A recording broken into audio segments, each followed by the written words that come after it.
Oui, salut les amis, j'espère que vous allez bien. Moi, je vais bien. Alors, moi, je n'ai pas pour habitude de me disperser. Voilà. Je n'ai pas pour habitude de me disperser. Les papas qui sont là, les tontons qui sont là, sont des personnes qui nous ont inspirés.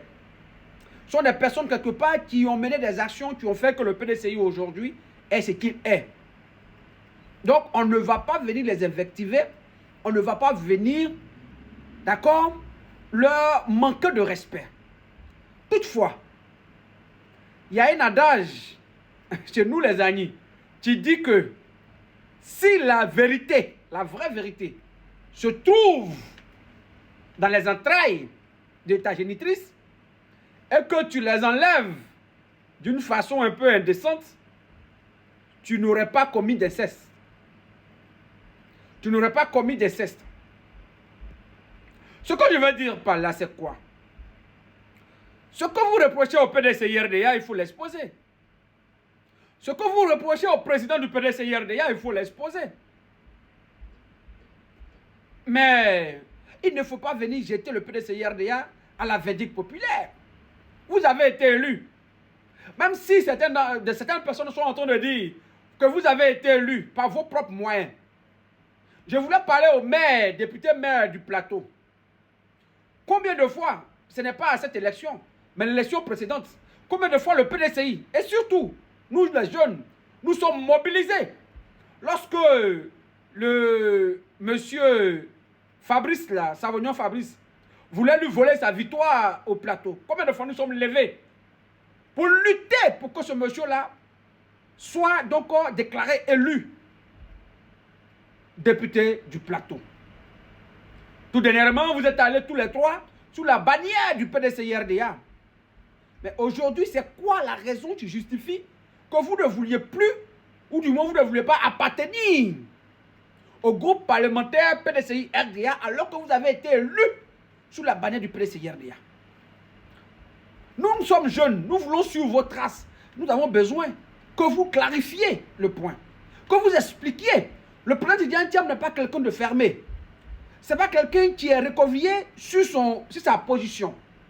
Si vous reprochez quelque chose dans le Parti démocratique de Côte d'Ivoire, vous exposez ce que vous reprochez. Vous exposez ce que vous reprochez. Mais vous ne pouvez pas, après avoir été élu, essayer de faire cavalier seul dans votre coin. C'est une fronde que vous êtes en train de créer. C'est une division du PDCI que vous êtes en train de créer. Mais il faudrait que vous disiez la vérité aux Ivoiriens. On veut savoir. Ça ne sert à rien du jour au lendemain de se lever et de former une fronde. Si vous pensiez que vous êtes les plus légitimes à être élu président du PDCI-RDA, le président Tidjane Thiam, il y a moins de 6 mois, a remis sa démission. Il a organisé un congrès. Vous auriez pu poser vos candidatures, on vous aurait élu. Si vous pensez que vous êtes la branche aujourd'hui qui galvanise le plus au PDCI-RDA. Mais ça ne sert à rien aujourd'hui de venir créer de division dans la division dans laquelle nous sommes. Le RHDP aujourd'hui s'est attelé à diviser, à faire disparaître toute forme de parti politique en Côte d'Ivoire. Pour qu'en Côte d'Ivoire, on ait une seule pensée, une seule vision, c'est-à-dire que celle du RHDP. Mais votre agissement a tendance à faire croire que vous êtes en train de contribuer à la division du PDCI-RDA. Un pied dedans. Un pied dedans, un pied dehors. Mais c'est dehors.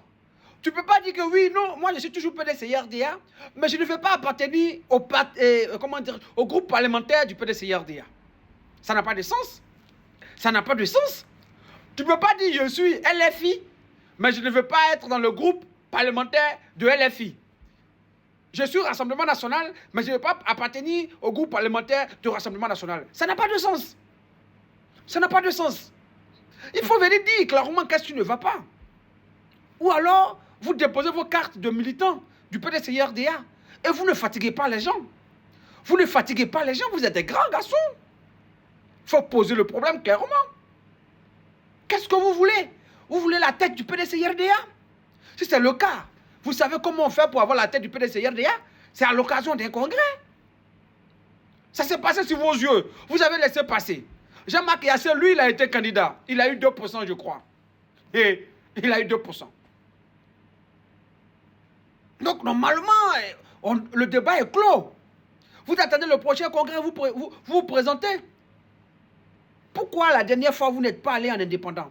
Il y a eu près de 181 anciens membres du RHDP qui sont allés aux élections législatives parce qu'ils n'ont pas été donc désignés. Ils n'ont pas eu l'investiture du RHDP. Ils sont allés en indépendant. Il y a certains qui ont gagné, d'autres n'ont pas gagné. Vous auriez dû aller en indépendant si vous ne vouliez pas, après avoir été élu, appartenir au groupe parlementaire du PDC-RDA. Il fallait donc aller en indépendant. Comme ça, les gens auraient vu que dès le départ, vous vous étiez démarqué et vous n'étiez pas d'accord avec la ligne. Mais vous allez vous faire élire sous la bannière du PDC-RDA. Le PDC, c'est une marque.